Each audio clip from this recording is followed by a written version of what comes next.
उत्तर प्रदेश के प्रयागराज में हुई जघन्य गैंगरेप और हत्याकांड की वारदात की आग अब आर्थिक राजधानी मुंबई में भी फैलने लगी है। दरअसल उत्तर प्रदेश के प्रयागराज में स्थित फूलपुर तहसील के छात्रा ईश्वर शरण कॉलेज में बीए सेकेंड ईयर की स्टूडेंट काजल पांडे के साथ न सिर्फ हैवानियत की गई बल्कि बड़ी बेरहमी के साथ उसे मौत के घाट उतार दिया गया। दिल को झकझोर देने वाली इस वारदात की गूंज प्रयागराज से लेकर अब आर्थिक राजधानी मुंबई में भी सुनाई देने लगी है, जहां काजल के हत्यारों को फांसी देने की मांग तेज हो गई है। और ये मांग सिर्फ आर्थिक राजधानी मुंबई से नहीं बल्कि पूरे भारतवर्ष से की जा रही है। आपको बता दें कि उत्तर प्रदेश के प्रयागराज स्थित ईश्वर शरण डिग्री कॉलेज की छात्रा के साथ कथित दरिंदों ने सामूहिक दुष्कर्म किया, उसके बाद गला घोंटकर उसे मौत के घाट उतार दिया। इस वारदात को अंजाम देने के बाद तथाकथित दरिंदों ने छात्रा के शव को जंगल में स्थित एक गहरे कुएं में फेंक दिया था। हालांकि इस मामले में उत्तर प्रदेश की पुलिस ने कथित आरोपियों को गिरफ्तार कर लिया है, जिन्होंने पूछताछ के दौरान पुलिस के समक्ष अपना गुनाह भी कबूल कर लिया है। अब इंतजार है मामले की फॉरेंसिक जांच रिपोर्ट आने का। वहीं मुंबई के कांदिवली इलाके में बड़ी संख्या में युवाओं ने इकट्ठा होकर 5 किलोमीटर लंबा कैंडल मार्च किया। इसके साथ साथ उत्तर प्रदेश की योगी सरकार के खिलाफ जमकर नारेबाजी की। कैंडल मार्च में शामिल लोगों ने मांग की है कि प्रयागराज की छात्रा के साथ सामूहिक दुष्कर्म और हत्या की वारदात को अंजाम देने वाले आरोपियों को फांसी की सजा दी जाए। यही नहीं, कैंडल मार्च में शामिल लोगों ने योगी सरकार के साथ साथ विपक्ष पर भी गंभीर आरोप लगाए। उन्होंने कहा कि यदि कोई दलित होता, पिछड़े वर्ग की बेटी होती तो शायद देश में हाहाकार मच गया होता, लेकिन चूंकि पीड़िता एक ब्राह्मण की बेटी है इसलिए उस पर लोग खामोश हैं और सरकार और प्रशासन चुप्पी साधे बैठे हैं। कैंडल मार्च में शामिल लोगों ने राजनेताओं और प्रशासनिक महकमे के अधिकारियों पर कटाक्ष करते हुए कहा कि इतनी बड़ी वारदात होने के बाद भी कोई चूं तक नहीं कर रहा।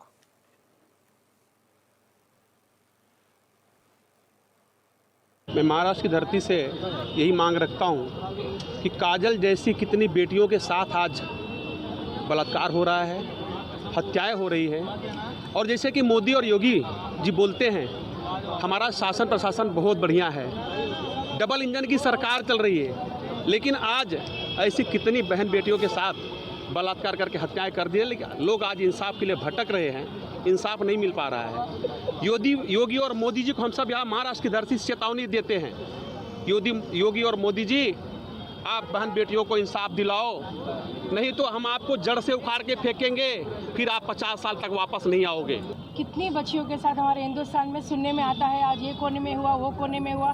सरकार कहाँ बैठी है? सरकार से गुजारिश नहीं कहूँगी, सरकार आप एक्ट में आइए, आप एक्शन में आइए। सरकार क्या है ये एक एक कोने में ये हमारी बेटियों का ये हालत है, निकल नहीं सकती और निकलती है तो ये कांड होता है। हमारी बेटियों के साथ ये होना मीन्स न्याय किधर है, प्रशासन किधर है?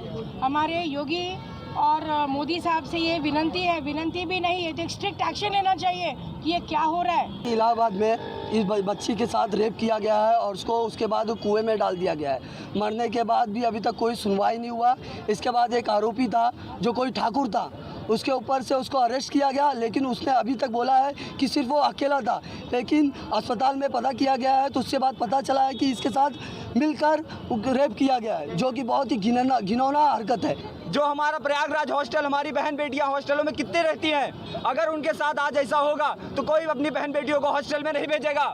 हाँ, सबके अंदर डर बैठ जाएगा। अकेले हम लोग क्या करेंगे?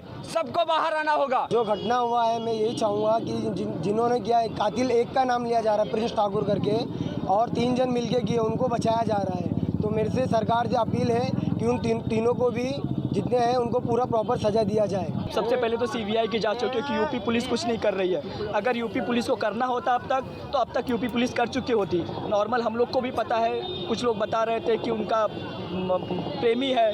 अगर प्रेमी रहेगा तो व्हाट्सएप के थ्रू बहुत सारे मैसेज मिल जाएंगे जिसको कि यूपी पुलिस पता लगा लेगी, लेकिन यूपी पुलिस अभी तक दबी हुई है, वो पता नहीं लगा रही है। तो हम चाहते हैं कि सीबीआई की जांच हो। इस पे अगर सीबीआई की जांच होगी तभी निष्पक्ष जांच होगी। बाकी यूपी पुलिस अभी तक कुछ नहीं कर रही है। इसके लिए हम लोग यूपी पुलिस को हाय